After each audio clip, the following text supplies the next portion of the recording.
Buenas tardes con todos, espero se encuentren bien. Buenas tardes, doctor.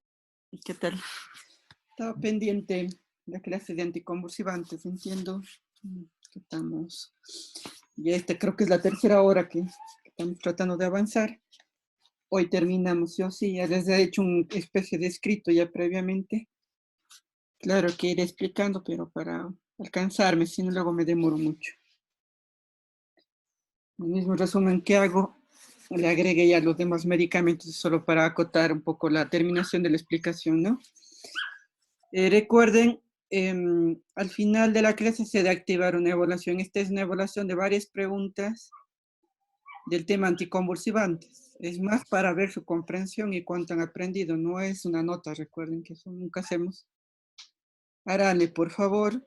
Desde las 3 creo que se activa hasta las 7 u 8. 8 creo que le puse. Entonces, en algún momentito de la tarde, Aranle, les ha de tomar unos 6, 7 minutos, el rato que tengan ese espacio, Aranle. Es en el Kahoot, entonces recuerden, ese está cronometrado las preguntas. Hay que verle la pregunta y tratar de responderla medio rápido, ¿no? Para avanzar, sino entre pensar y todo, se les va el tiempo. ¿Ya? Entonces, vamos a tratar de complementar la clase. Es más, también les hago un pequeño resumen rápido de todo lo que hemos visto. Y obviamente lo que nos falta, hago la explicación. Les comparto.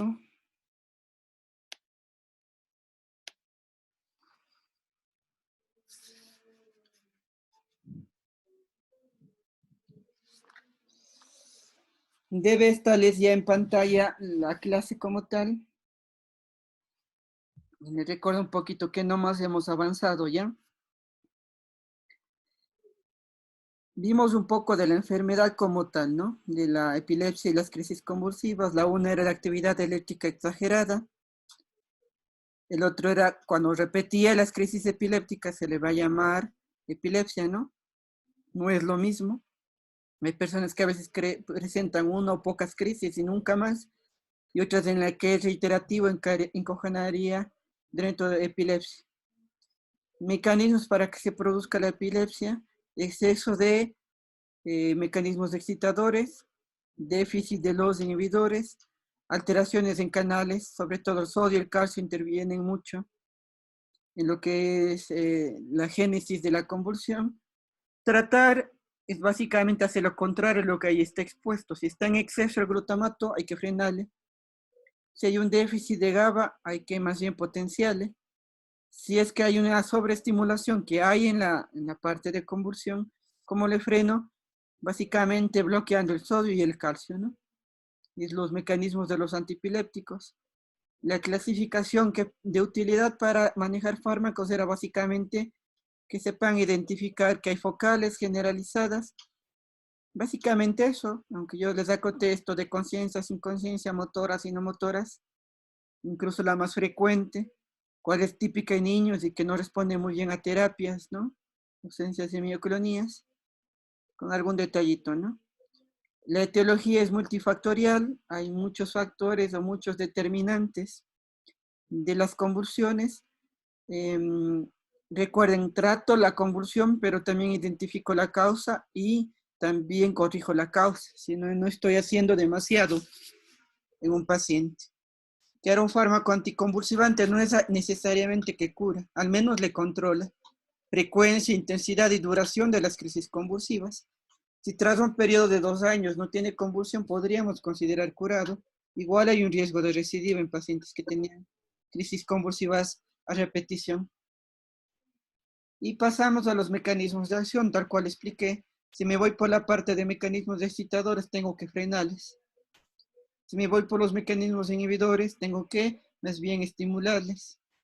Si voy por los canales iónicos, los cotidianos desde el sodio y el calcio debo bloquearles. Y uno que otro fármaco tiene algún mecanismo específico y puntual como el levetiracetam, que modifica la liberación de neurotransmisores actuando en esta proteína, la SB2A, que está en la vesícula sináptica y modifica la liberación de neurotransmisores. La clasificación también que compete mucho e interesa mucho, clásicos los primeros medicamentos, modernos los últimos, los de nueva generación. Sí hay diferencias, los clásicos no es que estén en desuso, pero tienen algunas desventajas. Por ejemplo, la mayoría tiene espectro reducido, tienen más interacciones medicamentosas, más RAMs también que los modernos. Los modernos van en cambio a tener un espectro mucho mayor, tienen menos interacciones medicamentosas, sí las tienen igual, pero suelen ser menos problemáticas, menos RAMs también igual las tienen. ¿Cuál sería la principal ventaja del clásico que a veces sí trasciende versus el moderno? El costo. Son mucho más económicos los clásicos, ¿no? Está la clasificación, que ahí igual vimos espectro reducido, carbamazepina, fenitoína, fenobarbital, benzodiazepinas. Los de espectro amplio, ácido valproico. En los modernos era espectro reducido, gabapentina, pregabalina, espectro amplio, lamotrigina, levetiracetam, topiramato. ¿Ya? Entonces, el día de ayer avanzamos ya los dos medicamentos base, los dos medicamentos muy interesantes, muy importantes, en la parte de clásicos, ¿no? Que era la carbamazepina, también la fenitoína. Entonces, no vuelvo a repetir, les insisto, estamos un poco con el tiempo, quiero avanzar lo demás, que hay varios medicamentos, y yo me antelé un poco, ya vine preparando. Obvio, voy a hacer la explicación pausada, esto sí, de estos medicamentos, pero vamos a ir avanzando, ¿no? Estamos en la parte de medicamentos anticonvulsivantes clásicos. Hemos visto dos, carbamazepina y fenitoína. Pasamos a un tercer grupo. Este grupo llamado barbitúricos, aunque el que más me interesa, hay dos barbitúricos que se usan en medicina con cierta frecuencia, fenobarbital y el tiopental sódico. El uno ya vimos, le vimos en la parte de anestesia, algo cortito, y el otro que vamos a ver ahorita es fenobarbital. Entonces, generalidad, este orden que siempre seguimos. Justo les dice la parte de recapitulación, era un medicamento clásico, el espectro es bajo, o sea, no va a cubrir demasiadas convulsiones. ¿En qué lugar ustedes vayan entendiendo? Hay déficit en algunas generalizadas, especialmente en las convulsiones que son de tipo ausencia mioclonía, tienen especial defecto, ¿no? Estos clásicos no cubren, pero bueno, ahí está, clásico y de espectro reducido. En la farmacodinamia, el segundo punto, los dos acápites de siempre, mecanismo de acción y el efecto. Si un mecanismo de acción, vean que este ya cambia, y recordándoles, carbamazepina, fenitoína, vimos que era su accionar básicamente bloqueo del canal de sodio. En cambio, este va a actuar en el receptor de GABA. Como este era un neurotransmisor inhibidor, le debe potenciarle. Entonces, el término de cómo actúa es básicamente modulador alostérico. O sea, se une al receptor, ¿qué más? Como que le sensibiliza, viene el neurotransmisor y abre el canal. Solo per se el medicamento no puede abrirlo. Por eso no le pongo agonista. Más bien es modulador alostérico. Si le potencia, eso sí, inhibe la neurona y logra el efecto anticonvulsivante que ahí está escrito. Esta, si quieren, aprovechable también del medicamento, además de anticonvulsivante, obviamente al deprimir la neurona, la mayoría de anticonvulsivantes también hacen esto, pero este tiene esta también indicación, también es sedante, como que disminuye la actividad del sistema nervioso y de la persona como tal, ¿no? Repito, modulador alostérico del GABA es anticonvulsivante y sedante. En la parte de farmacocinética, tal cual hemos visto en los fármacos previos, ¿no? Son liposolubles, altamente liposolubles. ¿Ya? ¿Alguien me rayó la pantalla? Bueno, se da vía oral para la mayoría de usos de vía venosa, que tiene algún uso, pero secundario. Las biodisponibilidades están bien, ¿ya? Obviamente alta o total, dependiendo de la vía. Y lo demás es de los liposolubles. Distribución alta, penetra sistema nervioso, metabolismo hepático amplio, excreción renal. ¿Qué otro detalle es inductor? Fíjense los 3 primeros fármacos que dimos, de los clásicos, reitero, carbamazepina, fenitoína, fenobarbital son inductores del citocromo. Son potentes inductores. Entonces, si uso un clásico, siempre a tener en cuenta el problema de la inducción enzimática e interacciones medicamentosas. ¿Ya? Esa es la lección de los 3 fármacos que hemos visto hasta ahorita, al menos en esta parte del metabolismo, son inductores. ¿Ya? De nuevo, fíjense, más abajo, que también tiene varias RAMs, que era otra característica que les decía, tienen también mucho los medicamentos clásicos, bastantes RAMs. Muchas de ellas se repiten, pero pues, ¿qué tiene? Obviamente, al inhibir la neurona va a dar somnolencia, deterioro de la atención, entre otros problemas neurológicos.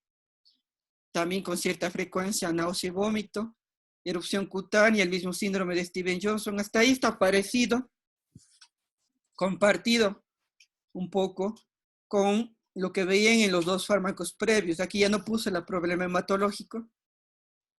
Y más bien, ¿qué tiene estos 2 últimos de abajo? El rato que yo el uso venoso o dosis altas tiene este riesgo, ¿no? Venoso y muy rápido. Entonces tengo que administrar venoso siempre lento, como he puesto en la vía. Puede producir bradicardia, hipotensión a nivel cardiovascular y depresión respiratoria a nivel, obviamente, del aparato respiratorio, ¿no? En vía venosa y cuando aplico muy rápido ver eso. Entonces, ¿cómo evito estas RAMs? Básicamente dando diluido el medicamento y dando lento. Entonces, tampoco tan complejo este detalle. Hay que acordarse eso sí, para luego manejar el medicamento, ¿no?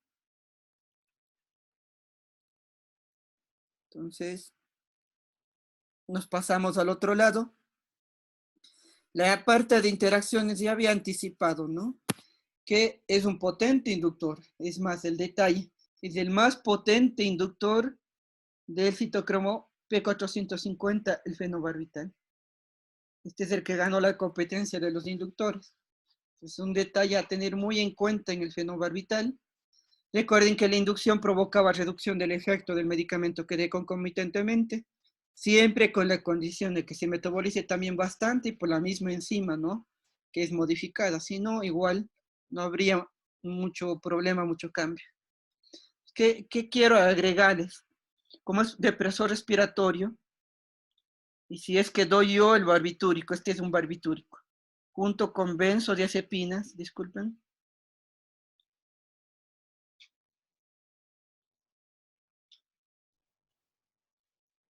Benzodiazepinas. Si le doy junto también con cuál es otro depresor respiratorio muy interesante, opioides. Y un tercero, ya les voy a colocar más abajo. Y si junto también con alcohol etílico.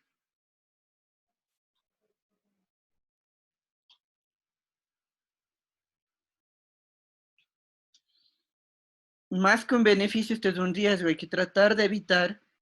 A veces sí combino. Debo estar más atento al riesgo. Entonces aumentan la depresión respiratoria, ¿no? Entonces eso hay que tener en cuenta con estas sustancias. El riesgo respiratorio aumenta. ¿Sí? Es otra interacción, además de la inducción que les comenté. ¿Para qué utilizo? De nuevo, la utilidad siempre va a ser para convulsiones, ya que este era de espectro reducido, es más para parciales. ¿Puedo utilizarla en alguna generalizada? Tal vez. Secundariamente, tal vez. Pero no mucho, es más para parciales. Recuerden que incluso nos sirve para ausencias de miocronías, que es un detalle muy característico de los de espectro reducido. Ya, ¿y cuál es su indicación, no? Además de convulsiones parciales, podría usar en estado epiléptico, ¿sí? Es un medicamento alternativo, este no es tan importante, de ahí es la vía de uso venoso que tiene. Ya, pero hay una posibilidad de aplicarlo en estado epiléptico. Y he señalado dos, si bien no cotidianas, pero donde sí se podría considerar fuertemente el uso del medicamento. Crisis convulsivas neonatales, el neonato tolera bien este medicamento y suele tener buena respuesta. El recién nacido estoy hablando, no en otras edades. Y también esta patología de ictericia neonatal. Ahora, alguien le llamará la atención, ¿por qué en ictericia neonatal? Recuerden que este medicamento es el más potente inductor de los metabolismos, ¿no es cierto?, de las enzimas. Entonces, acelera la función de la glucuroniltransferasa y se excreta más fácilmente la bilirrubina. Es un medicamento que se podría considerar en el manejo de la ictericia neonatal, sin importar la causa, ¿ya? En general estoy hablando, ictericia neonatal. Eso sí, sepan ustedes y alguno tal vez sí conocerá. En ictericia neonatal lo primero es la luz ultravioleta, estas lámparas que suelen estar de fototerapia utilizando los neonatos. Transfusiones sanguíneas es reemplazar básicamente sangre que está llena de bilirrubina por otra que no tenga. Y la tercera línea de manejo es justamente el medicamento. ¿Qué medicamento? El fenobarbital. Y lo último también podría utilizar en sedación en pacientes que estén con ansiedad, previo a hacer procedimientos médicos también tipo TAC, tipo endoscopía, entre otros, podría utilizarla. No es el medicamento más usado ahí, por eso tampoco le he resaltado, pero es un uso probable. Antes incluso se usaba para dormir, pero hoy en día ya no. Ya que seda, ya que inhibe a la neurona, podría.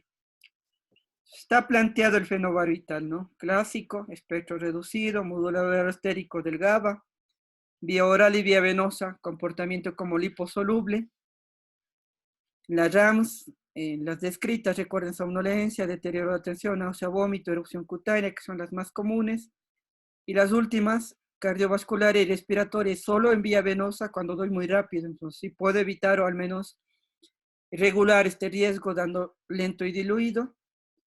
Recuerden, en la interacción lo más importante es inductor enzimático y también si es que mezclo con otras sustancias podría agravar la depresión respiratoria que puede provocar el medicamento. Varias indicaciones, la más importante, la crisis convulsiva neonatal y la ictericia neonatal. Por resaltar alguna. Entonces está hecho mi explicación.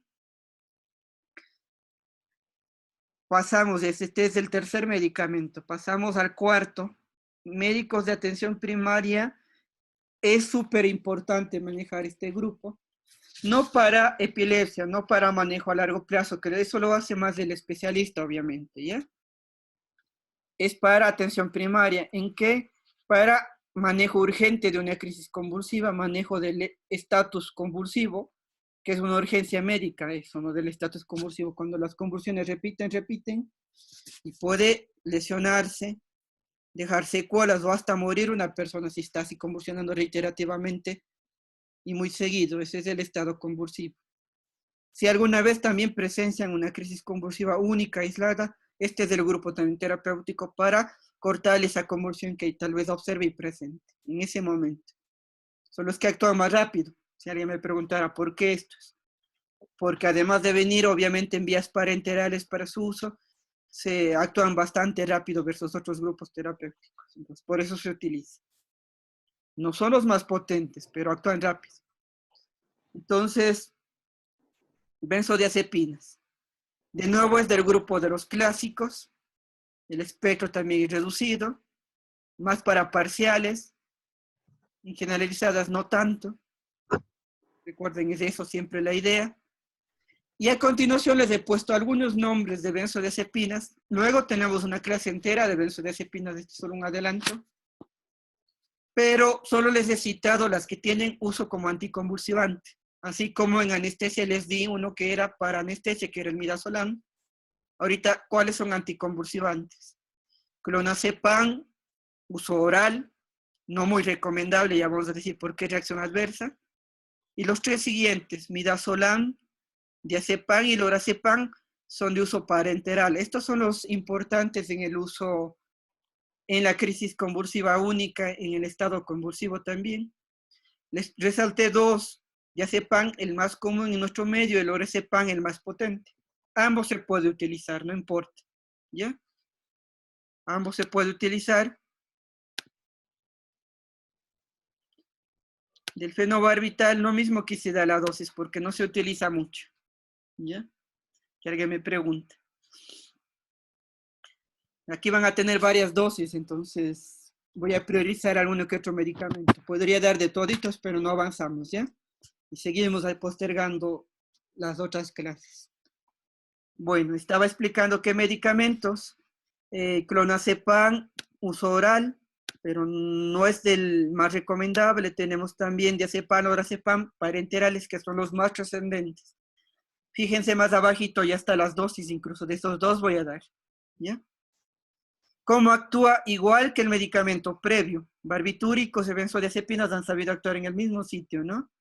Modulador alostérico del GABA-A, potencian al GABA y generan el efecto. Varios efectos. Vimos que eran anticonvulsivantes. Entonces,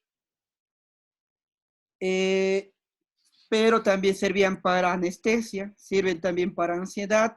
Déjenle nomás pendiente eso, sepan que hay más usos. Ahorita estamos viendo como anticonvulsivante, ¿ya? Vías de uso en la parte de farmacocinética, vía oral, que no es ahorita la prioritaria, en otras aplicaciones sí. Vía venosa sería la ideal, los dos que les resalté, diazepam, lorazepam, y hasta el mismo midazolam, son vía venosa. Buenas, marico. Lápiz, rápido. Vía venosa dije, ¿no es cierto? ¿Qué podría usar? Siempre es preferible vía venosa si es que está con convulsiones, pero si está ahí en movimiento y no puedo canalizar, es riesgoso incluso, podría usar vías alternativas. Muscular, por ejemplo, el lorazepam podría darle muscular, o vía rectal, el diazepam es rectal, ¿ya? Entonces, el mismo preparado que hice en una ampollita diluida, obviamente quito la aguja y le puedo colocar vía rectal. Algunos dicen el doble de dosis, pero se puede utilizar la misma que preparé vía venosa y no pude canalizar, vía rectal. Lo demás es de liposolubles, distribución alta, penetran al sistema nervioso, metabolismo hepático, excreción renal. ¿Qué está faltando aquí? Ya no lo tiene. Tres medicamentos más problemáticos en interacciones, porque inductores potentes del citocromo, los tres previos, ¿no? Carbamazepina, fenitoína y fenobarbital. Este no tiene ese inconveniente, ¿ya? Entonces, esto por un lado ya tiene un beneficio, no tiene tanta interacción en ese sentido al menos, en el metabolismo. RAMs, de nuevo, están resumidas, pero al menos las más importantes les puse, ya que deprime la neurona, de nuevo sedale, va a estar somnoliento la persona con déficit de atención. Y estas dos últimas, muy a tener en cuenta, pero poco probables. Son raras, pero graves. Depresión respiratoria lo veré en vía venosa, igual que mi recomendación en el fármaco previo, ya que deprime la respiración, nunca daré directo en la vena. Tengo que dar lento y diluido, siempre lento y diluido, ¿ya? Incluso en las dosis, si alguien le puede ver ya, doy recomendaciones de cómo diluir, en qué diluir y todo, porque se usa con frecuencia estos fármacos, doy este detalle, ¿ya? ¿Cómo evito esto? Dando lento y diluido el medicamento. Y obviamente respetando la dosis máxima también, ¿no? Y la dependencia. Es un medicamento que puede generar adicción. Para tratar una convulsión, no, porque lo usaré por poco tiempo. Sí en los otros usos. Si yo uso para ansiedad, para insomnio, y es por mucho tiempo, puede producirse dependencia. De ahí que yo les dije, vía oral podría utilizarle, pero no es muy recomendable, por este riesgo de dependencia. Habiendo tantas alternativas, usen las alternativas. Ya en último, si me toca utilizar, tendré que balancear justamente el efecto que espero del medicamento con esta reacción adversa, que es problemática, que genere dependencia. En la parte de interacciones, ya que ya más o menos anticipé en el fármaco previo. Este y otros 4 son en total, en definitiva, benzodiazepinas, barbitúricos, opioides y alcohol etílico son depresores respiratorios. Solos no dan mayor problema. El rato que les combino puede haber riesgo de deprimir ya la respiración y tal vez compromete la vida. ¿Ya? Entonces, hay que tener cuidado. ¿Cuál nunca intentaría combinar si estoy en tratamiento con estos grupos? Obviamente alcohol etílico. Los otros sí podría combinar, pero hay que estar más vigilante a la parte respiratoria. Listo, es la misma interacción de hace un rato, entonces no necesita aclarar demasiado, tengan ese cuidado. En la parte de indicaciones, obvio, como es de espectro reducido, repito esta palabra, convulsiones parciales, ya he puesto esto, recuerden que el nombre propio es focal, ¿no? Focal es lo que vimos en la clasificación, sinónimo. Y les pongo en verde, incluso resaltado, cuál sería la indicación más importante del medicamento. Una crisis aislada, el estado epiléptico para manejo agudo de las convulsiones. Ahí es donde es estrella y hay que acordarse sí o sí de las benzodiazepinas, ¿ya? Al menos en convulsiones. Para una crisis única que presente y el estado convulsivo. En estado convulsivo o estado epiléptico es el primer escalón. O sea, ustedes diagnostican esto y directo pienso en dar benzodiazepinas. ¿Cuáles? Ya saben cuáles dos. Diazepam o lorazepam preferentemente. Si hay una que otra opción extra, pero esas son las dos más indicadas. En lo que les escribí, ya también les he puesto que tiene otros usos. Eso queda pendiente. Si quieren, anoten o vayan memorizando. Ansiedad, insomnio y alguna otra más. Veremos en la clase de benzodiazepinas en detalle esto. Y me voy a las dosis y presentación de 2 medicamentos. Siempre voy a priorizar el manejo agudo de una crisis. Vean, ya en la dosis está eso. Entonces, ahorita, aunque les dé otra presentación, la importante es la inyectable para convulsiones. Diazepam, tenemos un jarabe de 2 miligramos en 5 ml, comprimidos de 5 y 10. Yo siempre repito, hay más presentaciones fuera del cuadro básico de medicamentos o listado esencial de medicamentos. ¿Sí? Disculpe, doctor, se está cortando bastante su voz. Ya.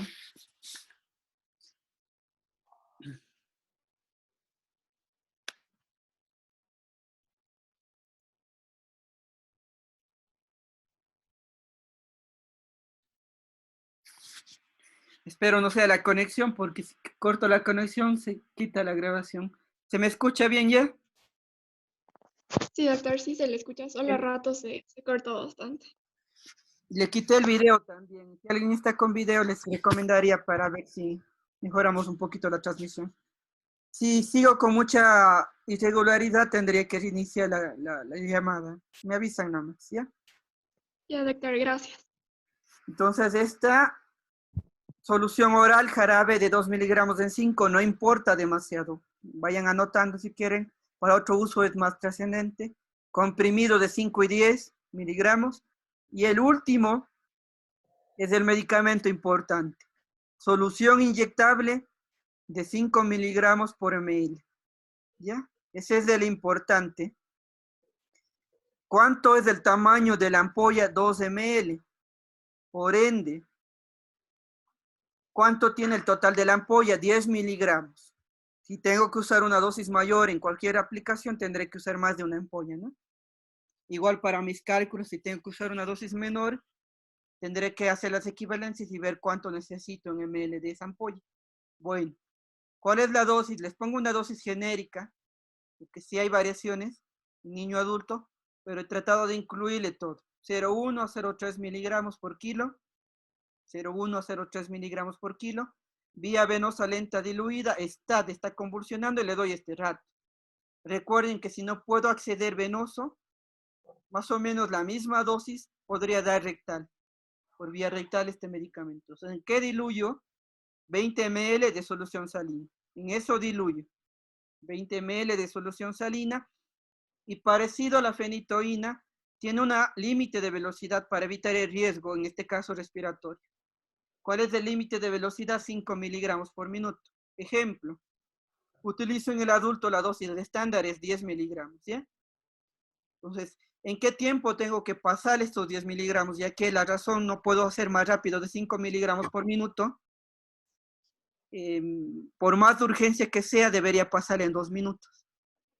5 miligramos por minuto. Si quiero pasar 10, sería 2 minutos. Si tienen un niño, hay que ir viendo qué dosis le sale y ir calculando eso. Pero tampoco nunca, por más pequeñito y dosis que tenga, pásale directo. Hay que diluirle y hay que pasarle demorando un poco. Si sigue convulsionando la misma dosis, puedo repetir a los 5 minutos. Y ahí quedó. Si ya no responde a la benzodiazepina, paso al segundo escalón, que es la fenitoína. El tercer escalón era los anestésicos generales en UCI. ¿Ya? Y esos son los 3 escalones más básicos del manejo del estado convulsivo. ¿Qué alternativa tengo al diazepam? El diazepam, recuerden, es muy útil en nuestro medio, muy conocido. El orazepam es una buena alternativa, es más potente que el diazepam. De nuevo tenemos presentaciones de gotero de 2 miligramos en 1 ml, comprimido de 0,5, 1 y 2 miligramos, y el que nos interesa ahorita es una solución inyectable de 2 y 4 miligramos por ml, de 2 y 4 miligramos por ml. Ya, bueno, ahí me toca borrarle, creo que está un poco movido, son miligramos por ml, ¿ya?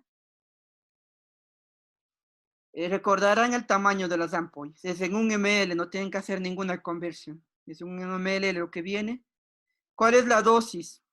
Es 0,05, 2 ceritos, verán, a 0,1 miligramos por kilo. De nuevo vía venosa, de nuevo este rato. Diluyo también, puede ser en 20 ml de solución salina. Y aquí tienen la velocidad de infusión del orazepam, es 2 miligramos por minuto. ¿Ya? Es un adulto promedio, yo le doy 4 miligramos. Como la velocidad es 2 miligramos por minuto, de nuevo le pasaré también recomendado en lo que es más o menos 2 minutos. Si me sale otras dosis, obviamente tendré que ir viendo de acuerdo a lo que es ya lo que haya calculado, ¿no? Siempre con ese límite de velocidad, con esa dosis máxima. Voy a cerrar unas aplicaciones que tengo de nubes que veo que se está sincronizando para ver si es que soluciono y ya no hay problemas de que esté un poco lenta la conexión. Denme un segundito.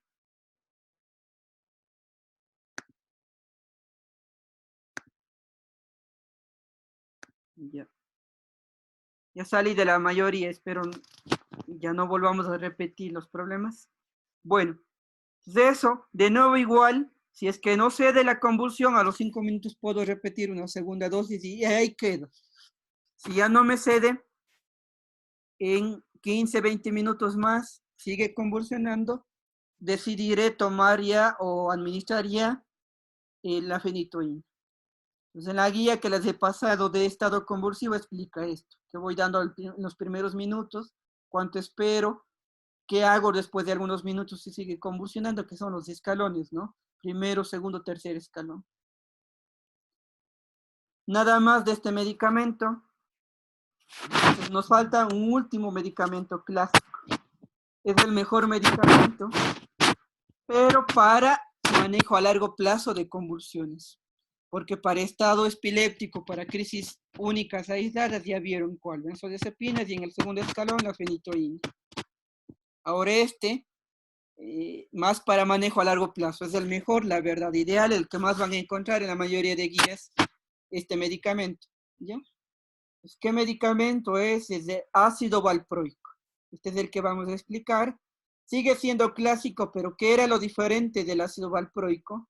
Este medicamento es de espectro amplio. ¿Qué dice esa palabrita? Va a cubrir bastante de las convulsiones parciales, la gran mayoría de convulsiones generalizadas, incluyendo cuáles que son problemáticas, ausencias y mioclonías. Este sí cubre, por eso decía que si tengo que usar a largo plazo en un paciente con epilepsia, es muy recomendable.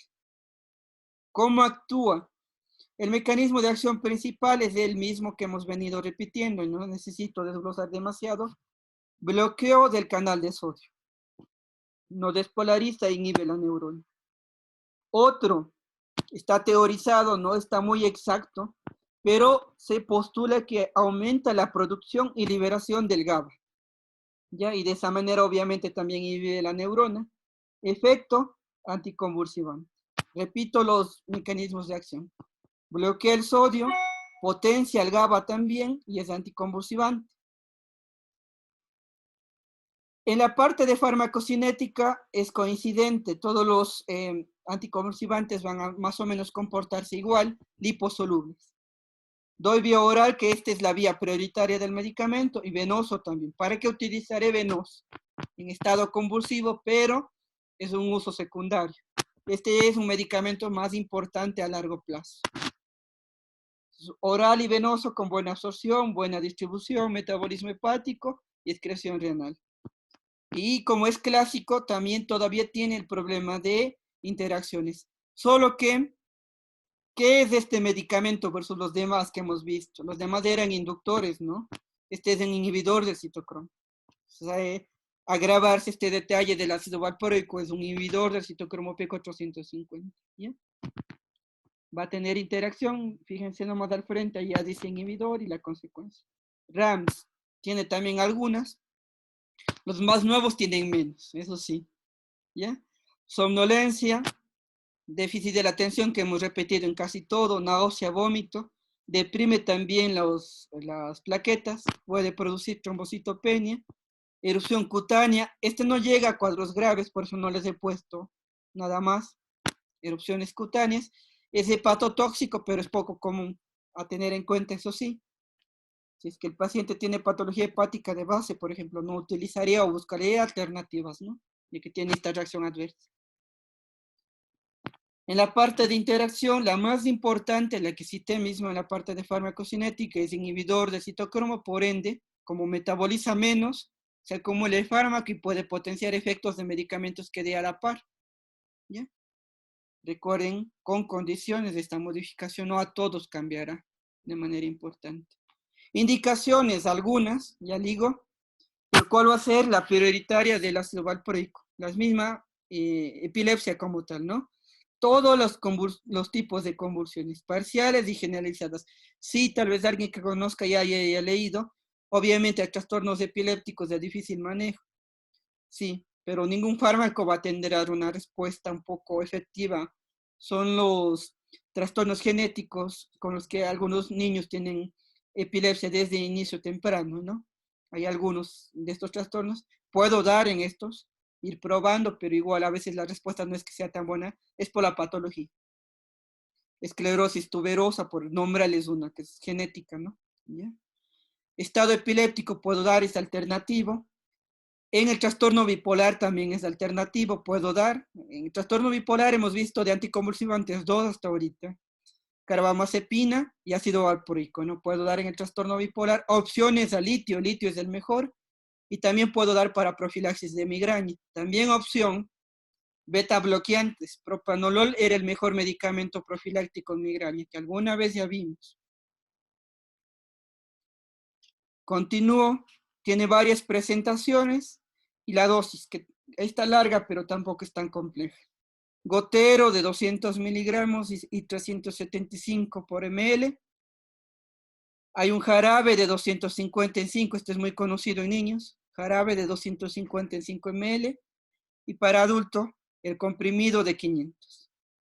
Entonces, la dosis siempre es ponderal, solo que en el adulto tengo que aproximarme a la presentación para dar, eso sí, la que se le calcule, ¿ya?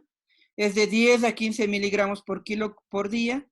Al inicio doy cada 24, voy subiendo a cada 12, cada 8. Cada semana puedo ir subiendo, ahí está el rango de subida que es de 5 a 10 miligramos cada semana por kilo. Y la dosis de mantenimiento es la que está ahí abajo, que dice de 30 a 60 miligramos por kilogramo por día. Mismo horario, puedo dar una vez al día, puedo dar cada 12 o puedo dar cada 8. Hay varias opciones de dar el medicamento. La dosis total, si es una vez al día, será esa. Y si quiero dar 3 veces al día, dividiré para 3. Recuerden que en dosis altas sí sería recomendable dividir la dosis para aminorar las reacciones adversas, la sedación, ¿no?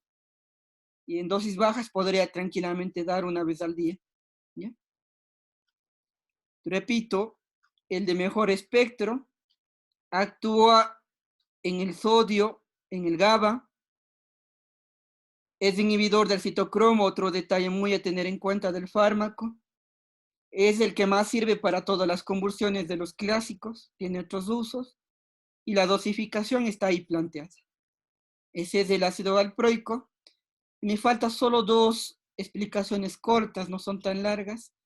Los modernos sí son muy importantes como medicamentos anticonvulsivantes, pero no es tan compleja la explicación, ¿ya? Entonces, es fácil. Justamente, son más recomendables, ¿no? Recuerden, el costo a veces es el limitante. Si no importa el costo, doy. Prefiero estos, ¿no? Entonces paso y voy a ir dando por grupos. Los 2 primeros eran los de espectro reducido y los de abajo son los de espectro amplio. Y ahí termino, más o menos con las justas. Entonces, pregabalina y gabapentina, recuerden mi clasificación. Eran ya modernos, medicamentos más actuales, estos pero tenían un espectro reducido, o sea, más va a ser para convulsiones focales estas. ¿Cómo actúan? Bloqueo del canal de sodio, pero ¿en qué lugar? Esto mentalmente pueden hacer es en la sinapsis, recuerden, venía el potencial de acción, se abría el canal de calcio y eso permitía la liberación de neurotransmisores. ¿Qué hago aquí con el fármaco? Bloqueo el canal de calcio e inhibe la liberación de neurotransmisores, inhibe la neurona, logra el efecto anticonvulsivante, y si la neurona era de la vía del dolor, logra un efecto analgésico o modulador, si quieren, al menos del dolor, ¿ya? Más que analgésico. Esto tendrán muy en cuenta, porque sí son anticonvulsivantes, pero la utilidad en dolor es lo máximo de estos 2 medicamentos. Solo vía oral se da, no tienen venoso. Entonces, lo demás es de liposolubles. Buena absorción, llegan bien al sistema nervioso, metabolismo hepático, excreción renal. ¿Qué está faltando? Alguno tendrá algún efecto, pero es mínimo. No son ni inductores ni inhibidores del citocromo. Y si lo son, tal vez algún medicamento que dé es mínimo y no relevante, ¿ya? No le coloco ese detalle para diferenciar de los clásicos. Vean, en RAS no coloco mucho también. Sí, son sedantes, es más, es muy sedante estos fármacos, dan bastante somnolencia. Y otras RAMs que tienen son digestivas, serostomía y estreñimiento. Alguna más tendrá, más rara. Entonces dejémosle ahí, hasta para incluso diferenciarle con los fármacos previos. Estos tienen menos RAMs, ¿no? En la interacción, al ser sedante, y si doy cualquier otro medicamento que también sea sedante, cedo más al paciente. Eso sí ocurre. A veces para dolor neuropático, que es la indicación que voy a priorizar, combino con opioides, que también son sedantes. Entonces el paciente va a estar con mucho más sueño. Es una interacción que se ve, ¿ya? Y es lógica, no necesito también explicar demasiado. Indicación, sí, para convulsiones sobre todo focales, era de espectro reducido, recuerden.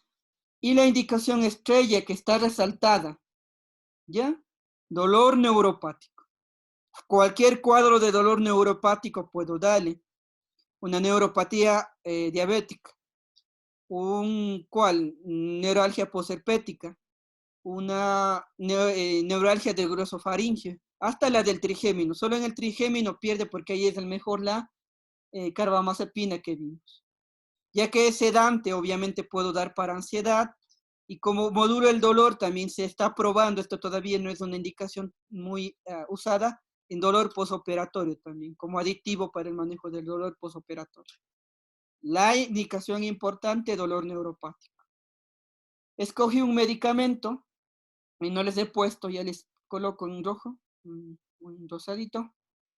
Este es la gabapentina. Apréndanse uno y manejen uno. Ambos son útiles. La gabapentina. ¿Cómo viene la gabapentina? Este medicamento viene en jarabe de 255 y los comprimidos de 300 y 600. Vean la dosis y se van a dar cuenta que por eso es que es facilito este medicamento aprendernos. De la pregabalina hay bastantes presentaciones y la dosis es bastante compleja, la verdad, de ir subiendo poco a poco en varias semanas. ¿Cómo voy a dar este? 300 miligramos una vez al día el primer día. Luego 300 miligramos cada 12 el segundo día. Y de aquí en adelante voy a dar 300 miligramos cada 8 el tercer día. Si no hay buena respuesta del cuadro doloroso, es para dolor neuropático esta indicación, iré subiendo progresivamente. ¿Y cuál es mi dosis de mantenimiento? De 300 a 1200 miligramos cada 8 horas. Puedo subir más aún, ¿ya? Cada semana más o menos, puede ser a veces un poco más corto, puedo ir titulando hasta que se controle el paciente. Pero recordarán, el dolor neuropático es un cuadro de difícil manejo, entonces tampoco esperen que sea tan fácil que tenga eficacia y que se controle el paciente. Y lo último, la actividad de las preguntas, ya preveí esto, que la clase era un poco larga, es desde las 3 hasta las 8. En cualquier momento que tengan un tiempito, por favor, les robo esta vez, háganlo en los minutitos, yo les comento, está programado más o menos para 6 minutos, y es un repaso de toda la clase.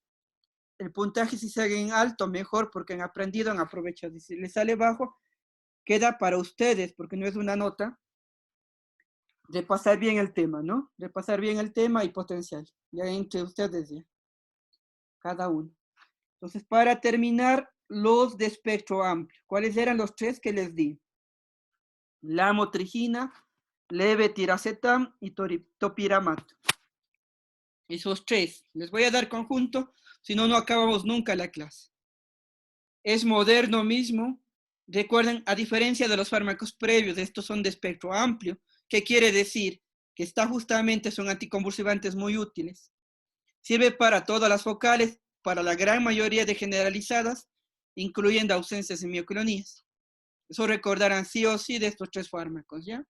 ¿Cómo actúan? Ahí está 3 mecanismos de acción para los 3 fármacos. La motrigina solo bloquea el sodio. Levetiracetam modifica, la proteína de la vesícula sináptica que se llama SB2A. Y el topiramato, entre otros, porque tiene muchos mecanismos, los principales son estos, bloquea el sodio y el calcio. También actúa en GABA, en glutamato, pero eso no estoy dándoles el detalle. Repito, la motrigina sodio, levetiracetam, la proteína SB2A, y el topiramato bloquea el sodio y el calcio. Efecto, el de siempre, anticonvulsivante, todos estos medicamentos son anticonvulsivantes. Se da vía oral. Uno de los 3 puedo dar venoso. Entonces les coloco ya ese medicamento que no le he tenido puesto. Vía venosa. Lenta y diluida también debo dar. Ya donde la biodisponibilidad es total. El levetiracetam es el que puedo dar también venoso. Entonces ya razonen también en qué podría dar además del levetiracetam. Puedo dar en estatus. Promete mucho el levetiracetam para estatus, pero sigue siendo opción hoy en día, ya que todavía se tiene más experiencia con los clásicos. Puede que en los años venideros se vaya utilizando más y más aún el levetiracetam en esa indicación. ¿Ya? Lo demás de liposolubles, vean que tampoco tiene riesgo de inductor, inhibidor, tal vez algún fármaco sí, pero es mínimo y no problemático. Quedemos con esa idea más bien que casi que no tienen problemas de inducción e inhibición, se distribuyen bien, se metabolizan y se excretan por el riñón. Es de liposoluble mi explicación. Se dan, como todo anticonvulsivante, si tienen que acordarse unas ramas de cualquier anticonvulsivante es esa, ¿no? Y en la mayoría también les describí náusea y vómito, ¿ya? Si hay alguna RAM rara que tiene cada uno de los fármacos, pero como estoy dando los 3 conjuntos, no les puntualizo. Estas son las comunes, las más frecuentes que veré con estos anticonvulsivantes. Les puse la misma interacción, sedante, potencia en el efecto. La indicación, recuerden, para todas las convulsiones. Tal vez en una puntual, en ausencia, les diga este más que el otro medicamento, pero sí cubren los 3. o en micloniazepam se prefiere más uno que de los tres, pero igual cubre. Los tres, repito, la motrigina, levetiracetam y topiramat. Cuestan más que el ácido valproico, por eso decía que en nuestro país se usa más el ácido valproico, ¿ya? Pero podría utilizar si están a nivel privado en una persona con posibilidad económica, o si hay seguros, que esto ayuda también mucho a veces en los pacientes los seguros, obvio me iría más por los modernos. Y escogí un medicamento. De nuevo, no sería necesario que se aprendan los tres. Escogí la lamotrigina, presentaciones 25, 55 miligramos. De nuevo escogí la más fácil de dosificar para ayudarles en eso. Doy 25 miligramos cada día y cada semana, a 2 semanas, perdón, 2 semanas desde voy subiendo, vean, subo a 50 y voy subiendo, obligado a subir, no. Suben solo si no se controla las convulsiones. ¿Cuál es el rango terapéutico? De 225 a 375 es la dosis a la que podría llegar, dando cada 12 horas, vean. Recuerden que cuando uso dosis altas, como se dan mucho, mejor le divido la dosis en vez de dar una sola alta en una vez al día, ¿no? Entonces ahí está la dosificación. ¿Qué otro detalle vieron de los medicamentos que les comenté para tratar a largo plazo en las convulsiones? Siempre voy titulando la dosis y voy subiendo hasta más o menos controlar al paciente regular. Casi siempre, mejor dicho, ¿ya? Otro detalle en estatus epilépticos, ahí sí prefiero los clásicos. ¿Cuáles dos? Benzodiazepinas y fenitoína. Si tengo que manejar a largo plazo, prefiero el de amplio espectro clásico o de estos de amplio espectro modernos. Recuerden que no son solo anticonvulsivantes, se usan para muchas otras cosas. Aquí mismo, aunque no avance a explicar porque ya se hace la hora, trastorno bipolar, vean, en estado epiléptico también podría aplicar. El estado de levetiracetam, pero secundario. Lo mismo en trastorno bipolar, ese es la lamotrigina, podría utilizarse, pero también secundaria. ¿Ya? Creo que el topiramato en migraña también se utiliza, si mal no recuerdo, también secundario. ¿Ya? Creo que nada más, estoy justo en la hora. Si alguien desea, no es obligado quedarse haciéndome una pregunta, hágalo nomás. Y si no, estaríamos terminando la clase ya con los demás.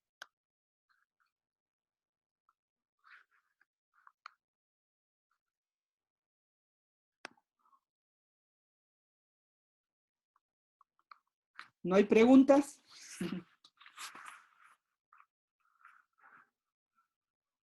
Doctor, una pregunta. En las benzodiazepinas solo serían el diazepam y el lorazepam, ¿verdad? Las más De ahí, importantes. Las otras tienen menor uso. Se podría dar en alguna convulsión, pero solo les prioricé el manejo agudo con esas dos. y el ácido valproico ya, ¿a qué grupo pertenecería? Ese sigue siendo clásico, pero es de amplio espectro, es el mejor de los clásicos. Fíjense en mi diapo, Gracias.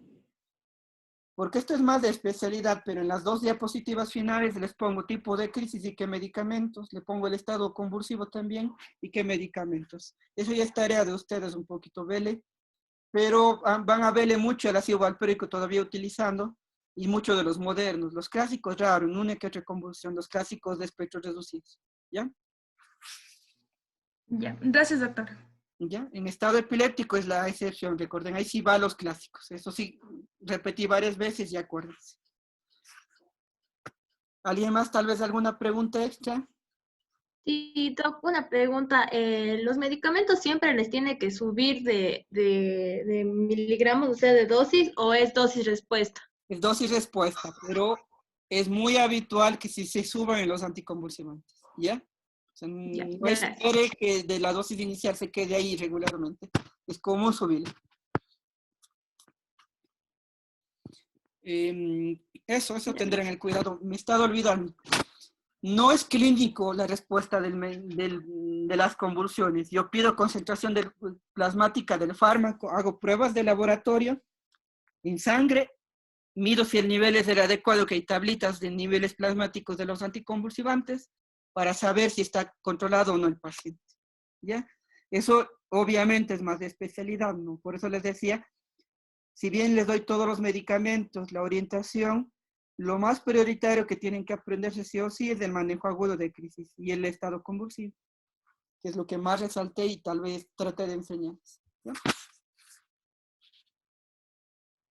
¿Ninguna pregunta más? Doctor, una pregunta. ¿Ya? En la gabapentina, en la dosis de mantenimiento nos dijo que era de 300 a 1200, ¿verdad? Es de Entonces, 300 a 1200. ¿cómo? 300 a 1200.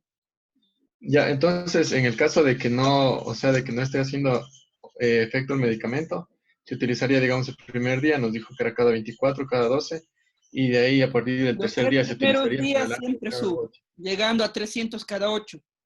Y de ahí en adelante, de acuerdo a la respuesta, podré quedarme ahí o podré ir subiendo. Pero los 3 primeros días siempre hago eso, de subir. Es por la Ah, ya. sedación. No empiezo con dosis habitual o dosis terapéutica, empiezo con dosis baja hasta que vaya tolerando el paciente y luego ya voy a la dosis de mantenimiento como tal. Ese sí seguro subo en otras palabras, ¿ya? Ya, doctor, gracias.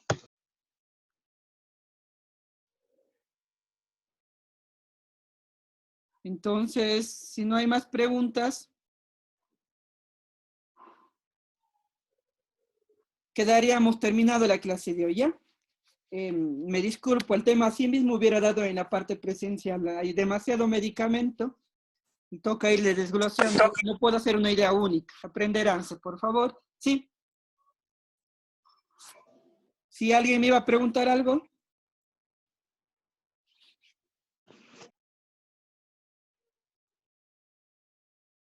¿Nadie? Nos vemos entonces. Tengan buena tarde, terminen bien. No se olvidarán de esta, ya les digo, es una autoevaluación, no es un examen. Si salgo bien, qué bueno, he aprendido, repasaré. Y si salgo mal, tengo que esforzarme un poquito más y repasar por mi cuenta. ¿Listo? Asimismo, ir haciendo las siguientes, que me parece más interesante, hacer varias preguntas de datos claves de la clase y que ustedes hagan una especie de repaso en su casa. ¿Listo? Nos vemos, nos vemos. Gracias, doctor. Gracias, doctor. Pase bien.